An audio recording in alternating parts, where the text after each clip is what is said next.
बिस्मिल्लाहिर्रहमानिर्रहीम। अस्सलाम वालेकुम जी नाजरीन, आप देख रहे हैं एफएस मीडिया नेटवर्क और मैं हूं आपका होस्ट खुर्रम शहजाद मलिक।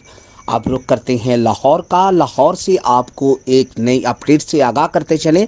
हुकूमत ने अदाकार अदनान सिद्दीकी और अदाकारा सजल अली को सिविल एजाज़ात से नवाज दिया। गवर्नर हाउस पंजाब में यौम पाकिस्तान के मौका पर सिविल एजाज़ात देने की तकरीब हुई, जिसमें तालीम, सेहत, खेल और फ़न समेत मुख्तलिफ शोबों से मुंसलिक अफराद को तगमा इम्तियाज़ से नवाजा गया। गवर्नर पंजाब मलिक रहमान ने अदाकार सजल अली को तगमा इम्तियाज़ से नवाजा। दूसरी जानब गवर्नर हाउस सिंध में भी सिविल एजाज़ात देने की तकरीब हुई, जहाँ गवर्नर सिंध कामरान टैसोरी ने मुख्तलिफ शोबों में खिदमत अंजाम देने वाली शख्सियात को एजाज़ात से नवाजा। यौम पाकिस्तान पर अदाकार अदनान सिद्दीकी और कादर बख्श मटू को तगमा बराए हुस्ने कारकर्दगी से नवाजा गया, जबकि थर से तल्लुक़ रखने वाली माई दहाई को प्राइड ऑफ परफॉर्मेंस अवार्ड से नवाजा गया। जी नाज़रीन, अब तक के लिए इतना ही।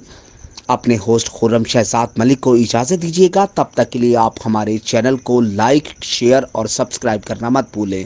पाकिस्तान जिंदाबाद। वस्सलाम।